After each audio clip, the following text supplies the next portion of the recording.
Swayam Prabha. Digital India. Educated India.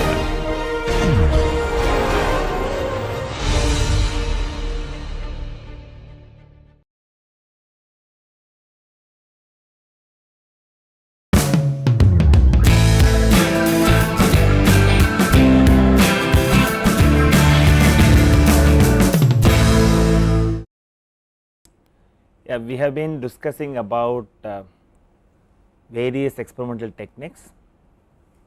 What is the physical principle behind the experimental technique? What are its main features? And also in which class of problems these techniques could be ideally used. And we have discussed the method of caustics in the last class. And when you look at each of the techniques, there are pioneers who have made significant contribution into the development of these techniques.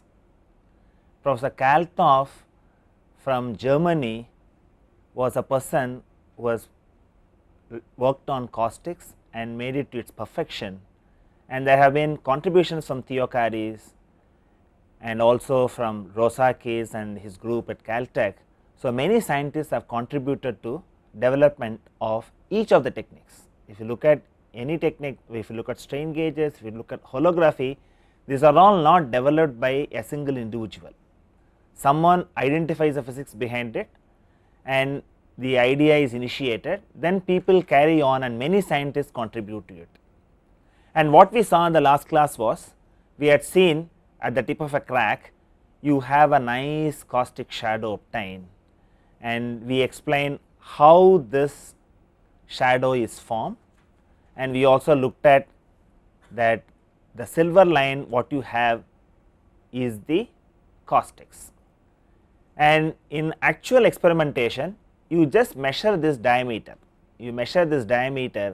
and then you have equation which will help you to find out what is the parameter associated with this problem. In this case, you will be able to find out the stress intensity factor by measuring the diameter.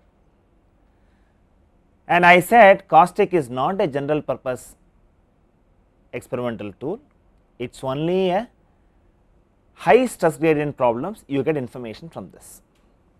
And what you find here, you do not have any information in the shadow region. So, this prompted researchers to find out how to fill in information even in this zone.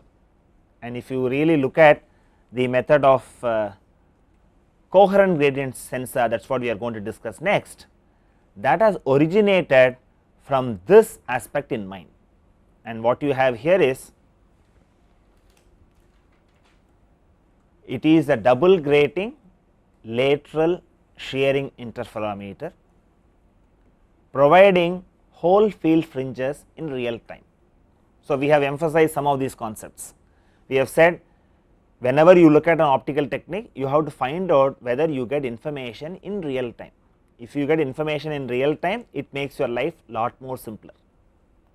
And we have seen any technique which involves double exposure, you need to do post processing, and only then you see the fringes in real time. Whereas techniques like photoelasticity, Moire, you do see fringes in real time. On similar lines, you also find coherent gradient sensor gives you fringes in real time. And here the optics is little involved, and also the principle is also, the mathematics are quite involved. So, what we will do is we will have a bird's eye view of what this technique is.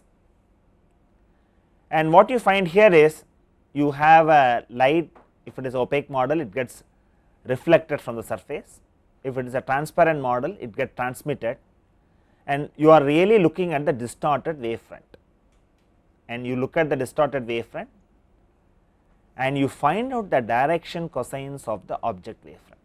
This is what you essentially do in the optics, and this has different meanings when I do a transmission arrangement or when I do a reflection arrangement. So, what you find here is, in a transmission arrangement I relate these to the gradient of the sum of principal stresses. So, this is what I had said, for each of the techniques what you find here is there is a physics is exploited, and that physics dictates what is the information you get from interpreting the fringe patterns.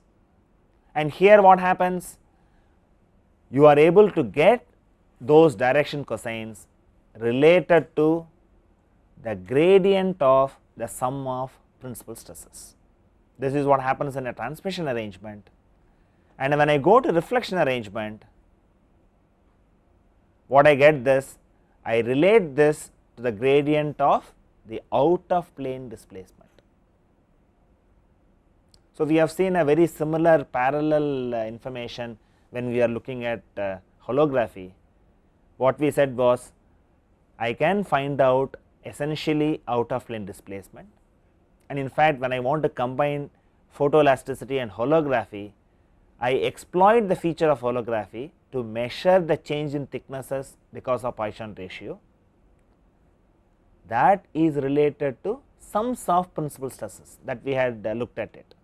So, they go together when I have out of plane displacement and also its relation to in plane problems, it could be related to sigma 1 plus sigma 2.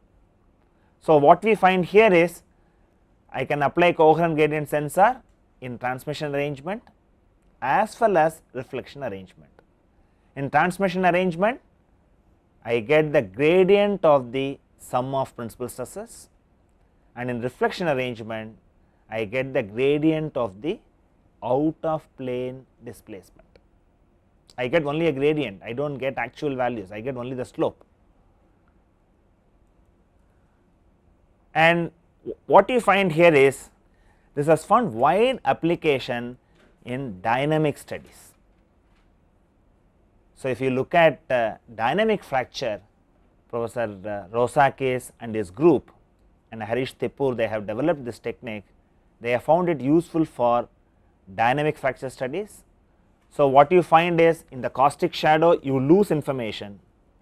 Caustics is not a general purpose experimental tool. On the other hand, coherent gradient sensor, because it gives information on the entire region, this has been used for finding out curvature. That is what we had seen in few classes earlier. We had also looked at the shearing interferometer can be used for finding out slope and curvature, and in a sense it complements the data that is given by caustics.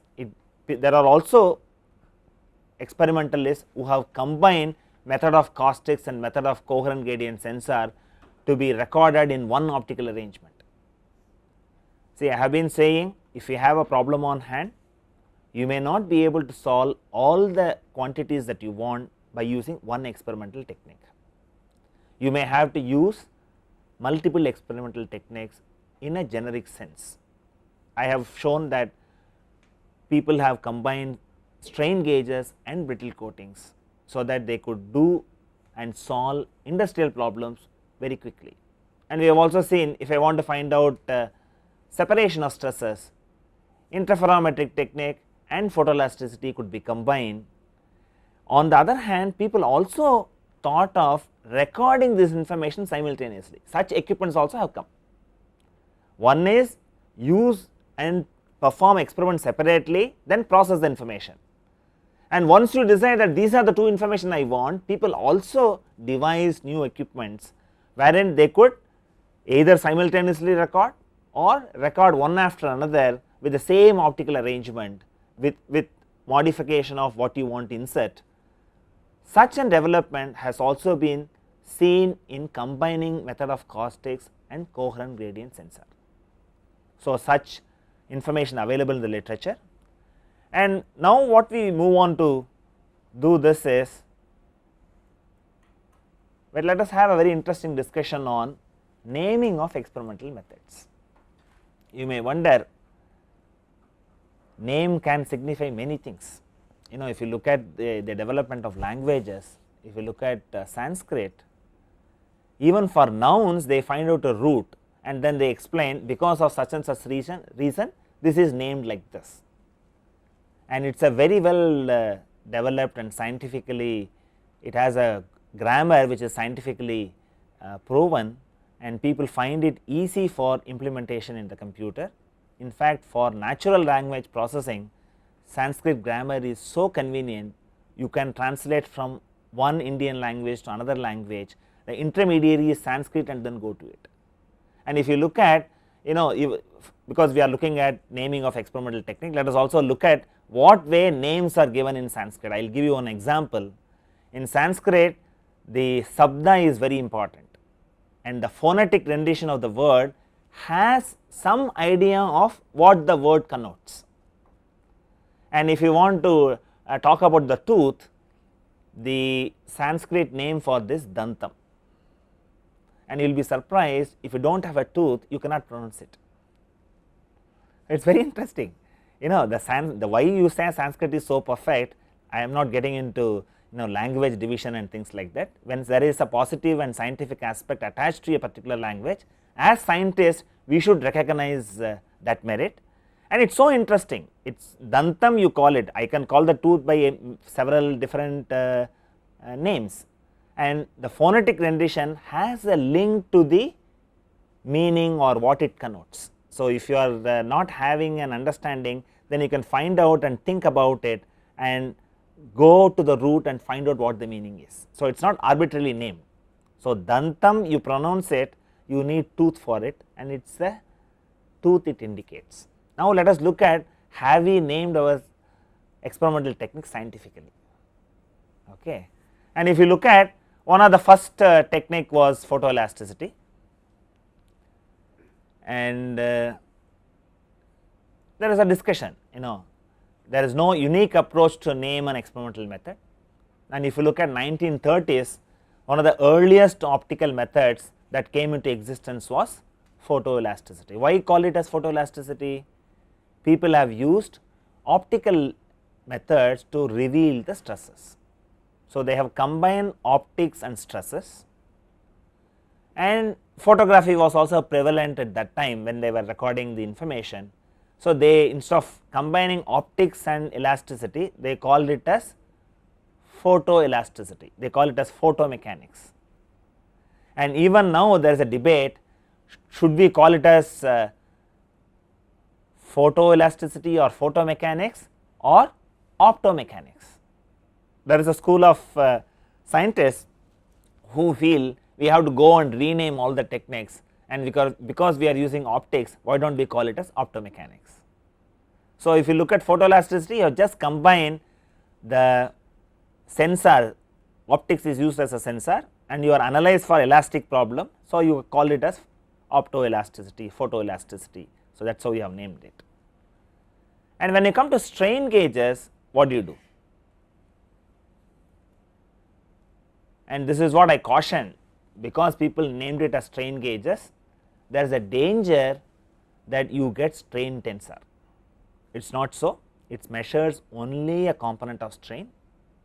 Because it basically measures strain, they called it as strain gauge. And if you go to strain gauge literature, you find special grid configurations where you find out the stresses. So, you call that as stress gauge, your shear stress gauge, torque gauge, likewise you name it. So, strain gauge has got its name from this. Then you have holography, and holography, it is named after what it records. And what we find here is, I have mentioned that holography records both intensity and phase of the object wavefront. Holo means whole or full, because I record both the information together. Following the example of photography, they called it as holography, and we have also seen it is a very fundamental contribution to the scientific community. So, whoever has developed the holography, he got the Nobel Prize for it. It is such a very important development. And then what you have? You also have techniques where you use the physics. I said that in the method of caustics, you employ the principle of caustics in the formation of the shadow, and you name it directly as method of caustics. And whenever you have a two grids superimposed, you get Moiré fringes seen, and you call that as Moiré. Similarly, wherever you use speckles, speckles are formed on the diffusely reflecting surface, specularly reflecting surface, you qualify the surface, and when you use those, you call those methods as speckle methods. And when we go to digital image correlation, it uses white light speckle, but you call it by a different approach. And we have also seen coating techniques. What we have seen? We have seen brittle coatings, we have seen birefringent coating. Why do I call it as brittle coating? I have a coat that is put on the model, it fails in a brittle fashion. In fact, when brittle coating was originally developed, they were all used for finding out plastic deformation, and when you have a rolled steel, you have scales that are formed. So, they flake like a brittle coat. So, they were able to identify zones of plastic deformation. That is how the whole technique developed. So, you name the technique based on how the coating behaves. I said photoelastic coating, other name of photoelastic coating is birefringent coating.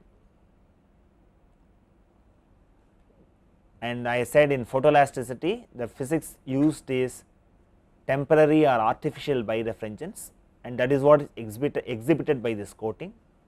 So, you call it as photoelastic coating as well as birefringent coating.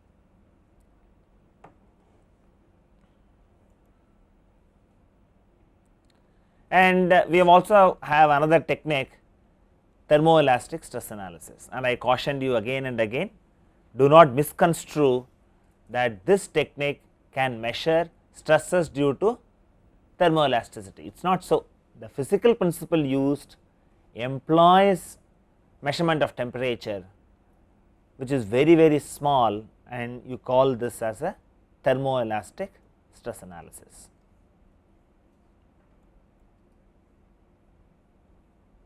So, it is based on the physical principle, and I said I have one of the emerging techniques now is digital image correlation. It uses white light speckles, however, this is named after the method of data processing.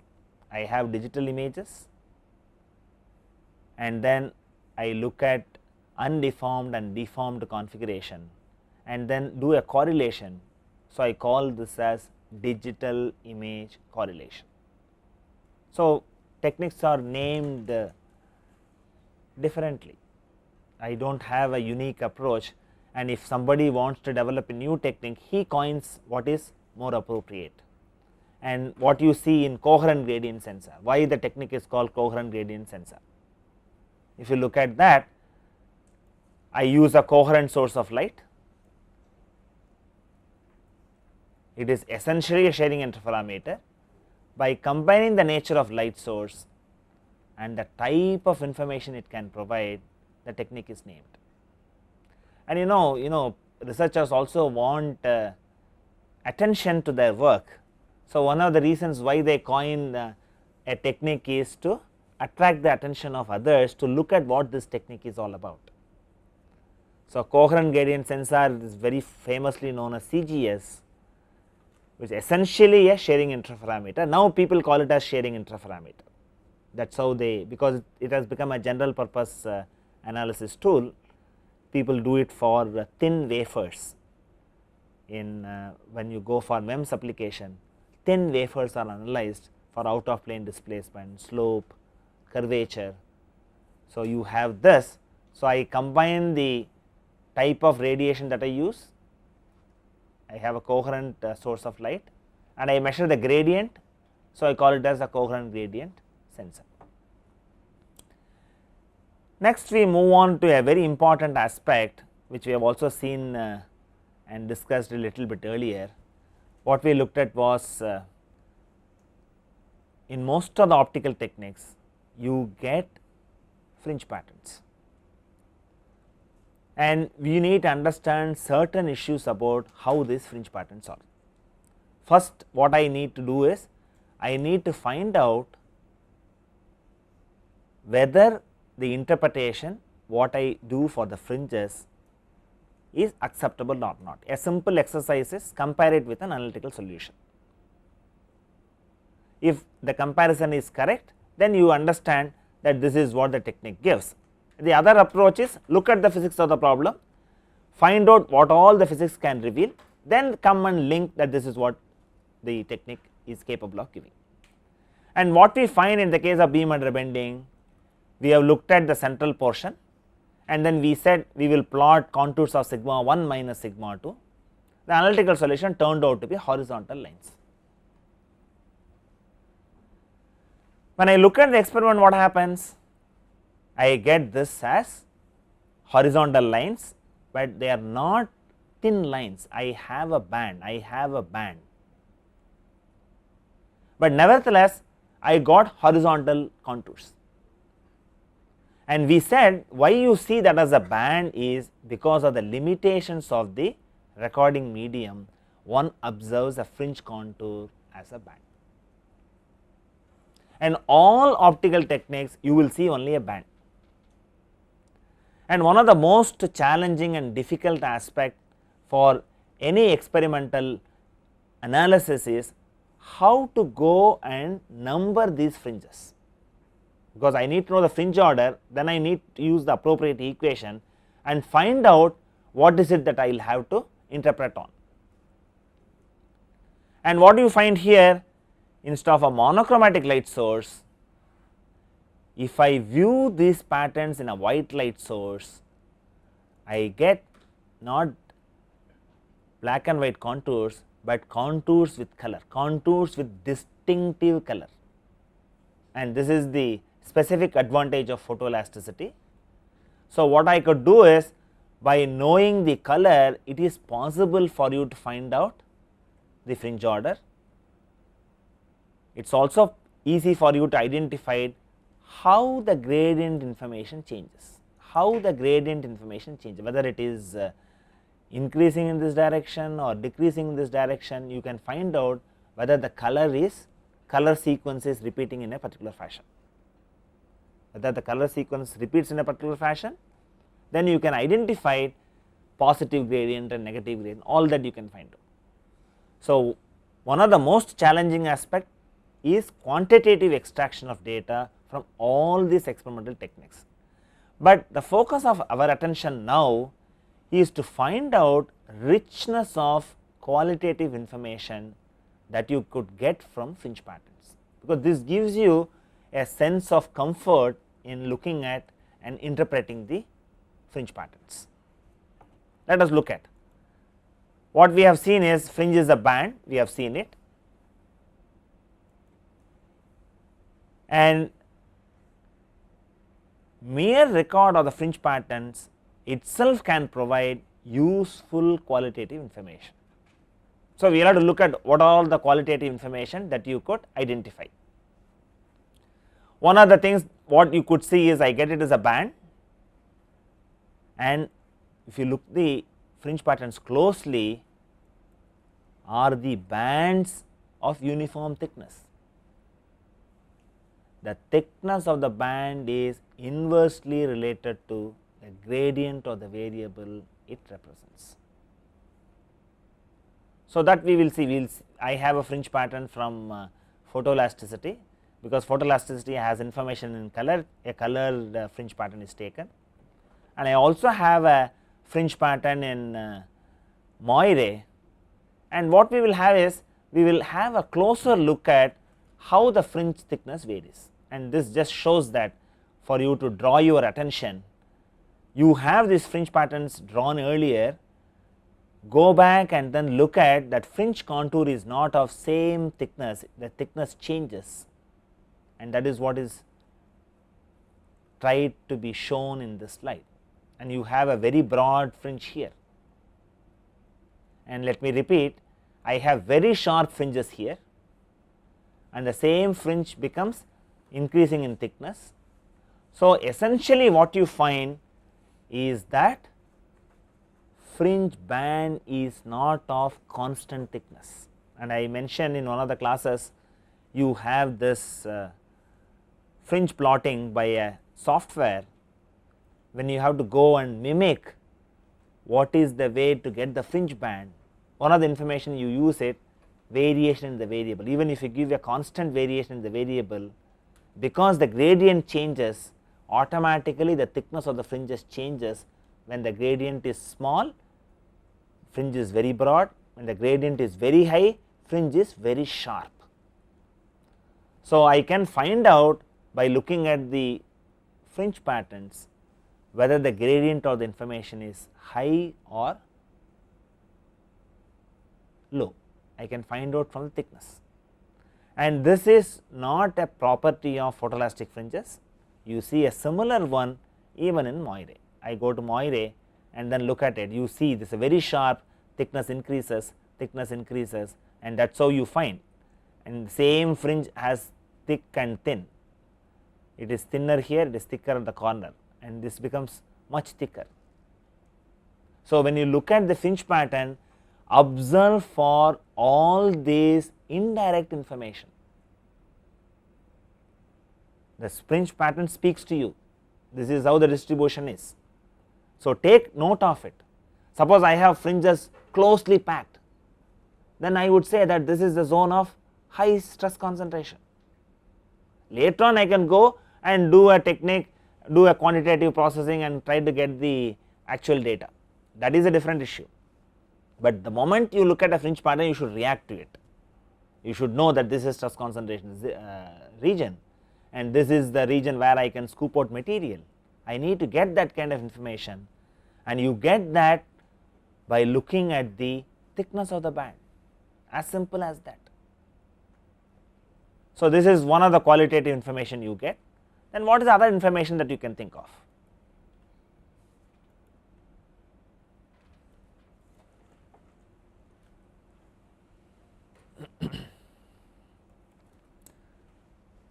I have said that density of fringe contours indicate that the value of the variable it represents is quite high in that zone. Suppose I want to compare two different designs, and the ideal way is take the fringe pattern for both the cases and compare the fringe pattern and find out based on qualitative appreciation how you can evaluate the different design. So, it is used as an optical comparator, and one simple example is given, and what you find here is I have a example of two different type of spanners, and in one case I have given this as a streamline fillet. Let us understand what is the idea here, and you all have you are all mechanical engineers, so you know how a fillet is made. How a fillet is made? Suppose I go to any machining process, it is easier to make a circular fillet, because the machining operation is simple. I can go and make a circular fillet, and why do I make a fillet? I would like to minimize the sharp geometric changes, and then I would like to have a smooth variation, and this smooth variation you could do by a fillet. So, you essentially reduce the stress concentration. And if you look at forging operations or casting operations, when you look at forging or casting, I do not have the restriction of having only a circular fillet. I am not doing a machining. In a machining operation, circular fillet simplifies your fabrication of the component. When I go for casting and forging, I have the luxury of choosing any type of fillet I want. Non-circular fillets are more common in those applications. And how do they arrive at such odd shaped fillets?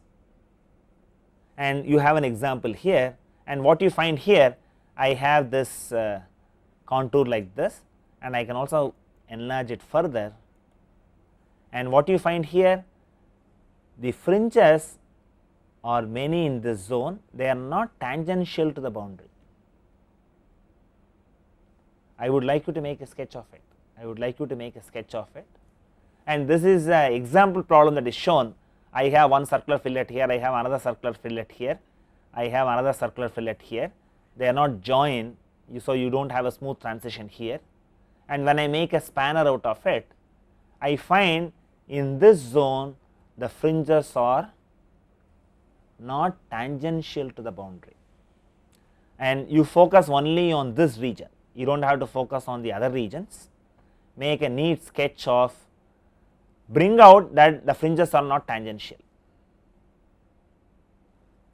So, when you have a fringe pattern, you have to look at very closely and try to extract as much information as possible.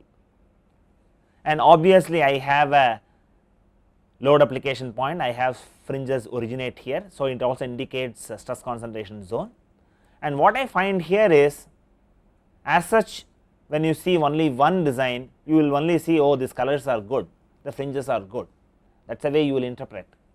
Only when you see a counter example, you will find that the knowledge is different. Now, what I will do is, I will go and show the other one, then come back to this, okay, so that you will know what is the difference. Now, I take this example, and what I find here, the contour is, the fillet is smooth, it is non-circular here, and you find more or less these fringes are tangential to the boundary, it merges with the boundary, it merges with the boundary of this, and these are called streamline fillets. So, only when you see the difference, you will know what is the advantage, and they are very strong, they are very strong. You need to concentrate only on the, do not worry about the nut, you concentrate only on this region where I am showing the arrow, you need to worry about the fringes. You find the fringes are parallel to the boundary, by and large there is some small aberration is there here, but compared to the earlier one, here the fringes are lot more smoother and parallel to the boundary. And in fact, when people design some of those castings and forgings, they take a photoelastic model which is slightly large in shape, and then keep on shaving the material until for the given loading you get the fringe tangential to the boundary. In fact, there is a famous book by Haywood, Designing by Photoelasticity, where he talks about how to get a streamline fillet. And when you get a streamline fillet, the component will have very high strength, nothing happens to the component, and I can afford to have a streamline fillet which is not always circular in a forging and casting, there is no problem. And you know, these spanners are done by forging, so I can afford to have a non-circular fillet and take advantage of our understanding of stress distribution. So, let us see these fringe pattern one after another. I see this as tangential to the boundary, and I go back and then show the other one, you will find that this is different, and this is a fictitious example, you know, you do not have a spanner like this is done to illustrate. I have a combination of circular fillets here. So, when I do is, I have lot of deviation from this, and this is not strong, you can have failure initiated in this, and in service it can fail. So, what you do is, I do not do a quantitative analysis, even a simple qualitative exercise can help you to improve your design. So, this is another aspect of richness of qualitative information. Okay. In a production line, you know, I would like to inspect whether my component is being manufactured correctly or not. I can have a optical comparator, and what we are going to look at is insertion of a bush in a circular hole. This is what we are going to look at as an example. So, what we are going to look at is how fringe patterns helps you to check the quality of the finished product.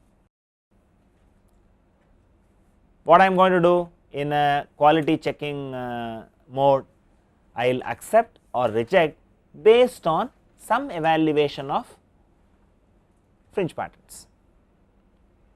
And I have example here, I have one example where I have a perfectly circular bush inserted in an annular plate, and you all know Lamy's problem, you need to get concentric fringes. I do get concentric fringes, and this is not what happens in an actual production line. In an actual production line, if you do not maintain the cylindricity of the bush, you can have surprises like this.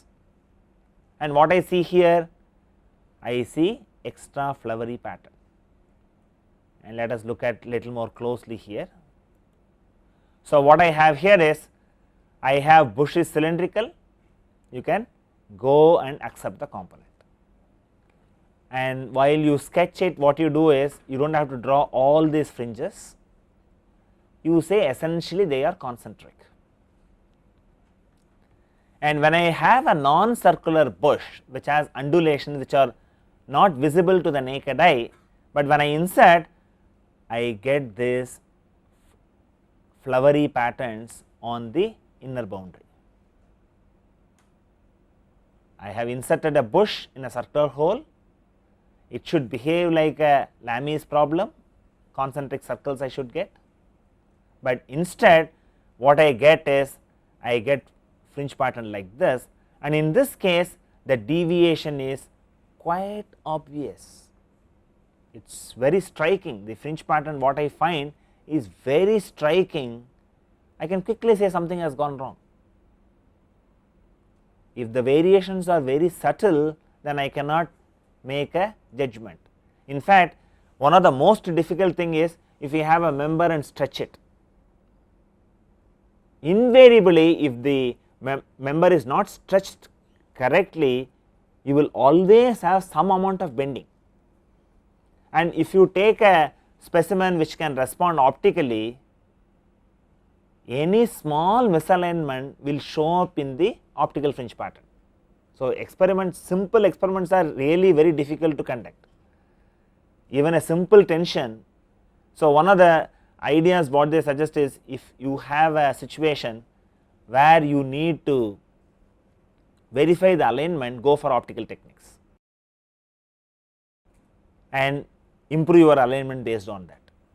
So, optical elements are very good, they are very sensitive to any one of this loading peculiarities, and what we see here, you have concentric fringes and you have the fringes which are coming as a flower, and that is what you have. I want you to make a reasonable sketch to bring out these difference, that is the idea. You have a flowery pattern and you have a concentric circle, and that gives you an idea that something has gone wrong, and you can take corrective action. You can go and modify your production line, inspect the how the product is made, go and improve the process parameters. So, you can take some kind of corrective action. So, now you realize that by looking at mere fringe patterns, we have extracted quite a bit of data. We can find out stress concentration zone, we can compare different designs, we can also accept or reject a component based on some of this information. So, that is quite useful. I mean, we have been able to take note of this. And another advantage what you have is, I have a defect here. What I have is, I have a plate with a hole and I have a coating put on this, and here I have taken example. So, I know that there is a hole present, and now I am interpreting that you have a hole that is seen in the fringe pattern. In fact, to find out internal flaws, people have attempted putting a photoelastic coating, and when the model is loaded, the fringe signature can identify presence of flaws in the member. So, this is another approach, people have used it, and identifying a flaw in a structure is a very challenging aspect. And what is the difference between an ultrasonic technique? In an ultrasonic technique, even benign flaws will be detected, because it will only look at material separation. On the other hand, if I have a technique where the model is loaded, those flaws which are sensitive, which can pose problem to you, only those will be revealed. See, collecting lot of information is not necessary, you need pertinent information for a given problem. So, this is one of the reasons they cite, if you use an acoustic emission technique, you are searching a needle in a haystack, because you get so much information, identifying your pertinent information is extremely difficult. So, on the other hand, if I have a technique which can reveal those flaws which are going to give you problem alone will be detected, is well and good.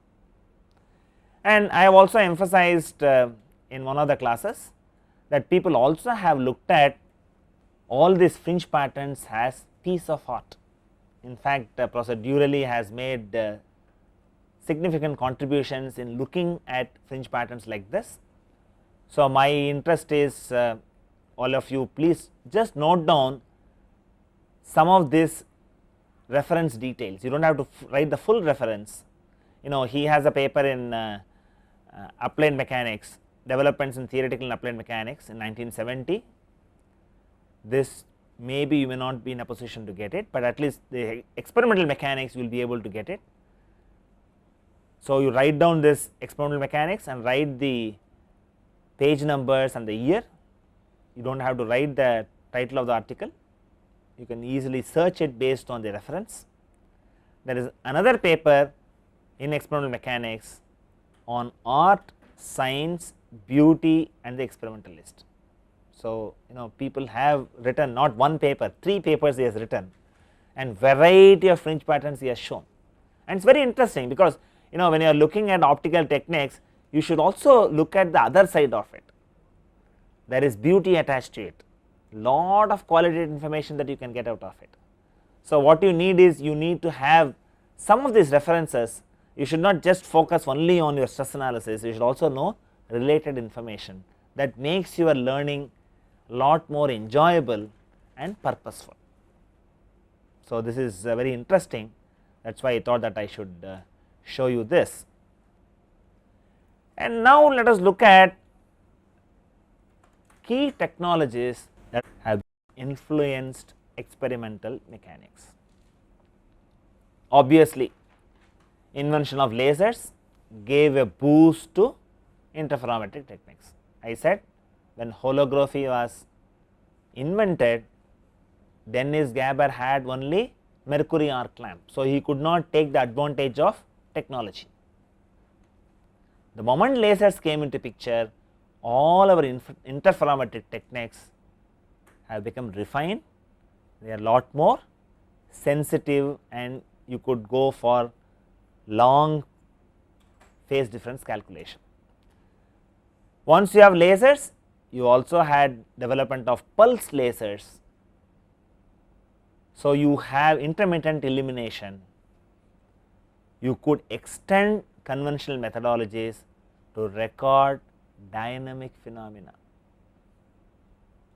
and dynamic phenomena recording reveals lot of interesting information.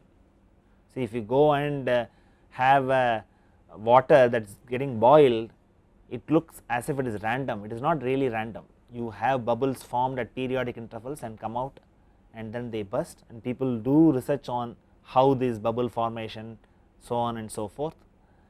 And recording dynamic phenomena, like you have a microscope which optically magnifies, you have a time magnification here, you are able to record at very minute intervals and see it as a slow motion film, you understand the physics behind it better. Stress waves in solids were revealed beautifully by photoelasticity. Until then, people were not understanding what are stress waves. When you see the fringe pattern, when you see the fringe patterns move, that gives lot of understanding on the phenomenon. And you need, if the process is very fast, then I need ultra fast recording.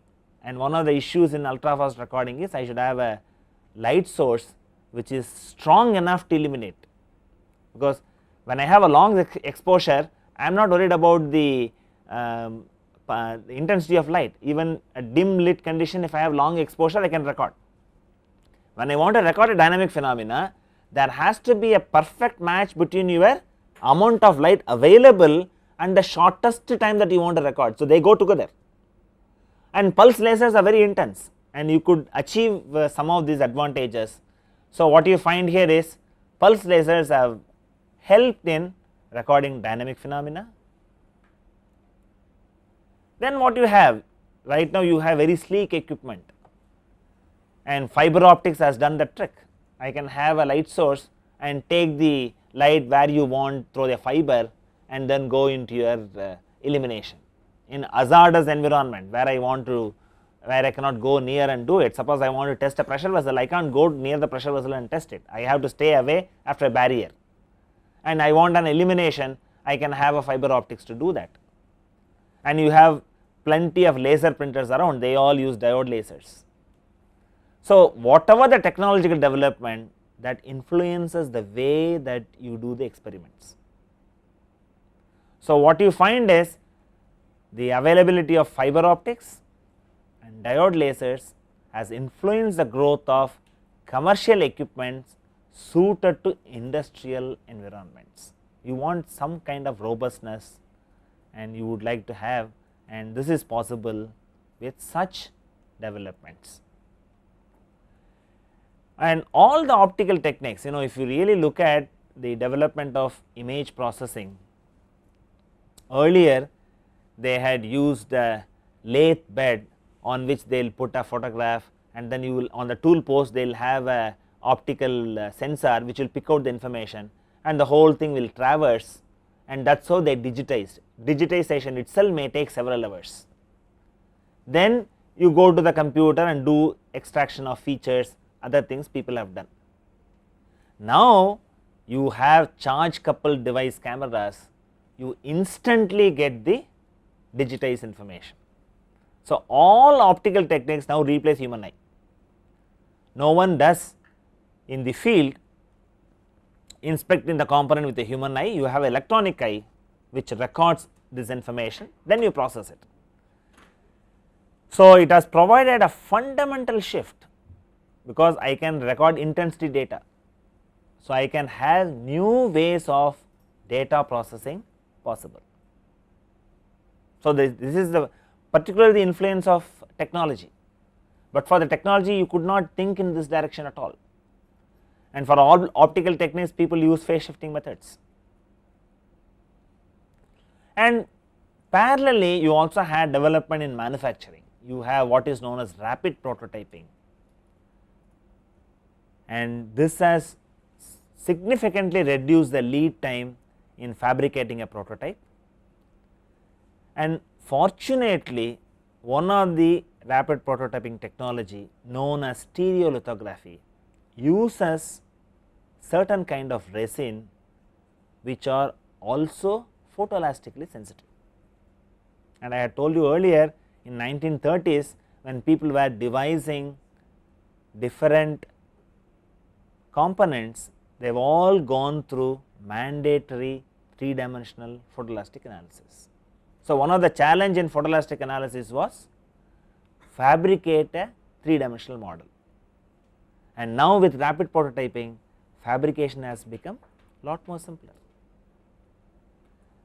Not only it is lot more simpler, I have a CAD model to fabricate the prototype, the same CAD model can be used for finite element analysis, the same CAD model could also be used for photoelastic analysis, because I fabricate the model, I do the slicing, and then I am able to bridge numerical analysis and experimental analysis. That way I will have more confidence in solving complex problems.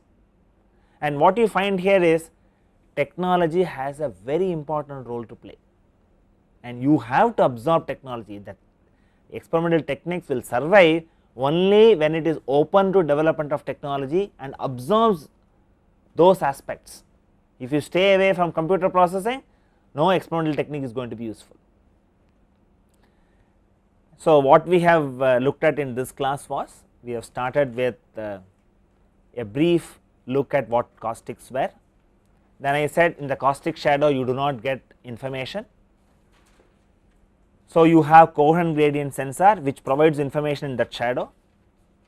Then we moved on and looked at briefly how to name an experimental technique, some discussion on why a particular technique is given a particular name, so on and so forth. Then we looked at a reasonable extent on how the qualitative information of fringe pattern can provide useful information. See, in an industry, people want answers yesterday. When they come to you for a problem, they want the answer so fast. So, you will have to use your engineering judgment and do detailed analysis only when it is required. So, even if you are able to make certain judgment based on qualitative inputs, it can go a long way in solving your problem on hand. Then finally, we looked at technologies have played a very significant role, and we have looked at how interferometric techniques got a boost from lasers, and we will see in the next class how material research. See, if you look at any scientific advancement, it is the invention of new materials that contribute to it, and what we would look at is in which way experimental mechanics has gained because of material research. Every advancement of science, if you look at heart valves, it has a root from your space technology. They had titanium based alloys which are also found to be biocompatible. That is how percolates. When you do high tech research, it percolates down to human suffering alleviation. So, we will see material research development, how it has helped experimental mechanics in the next class.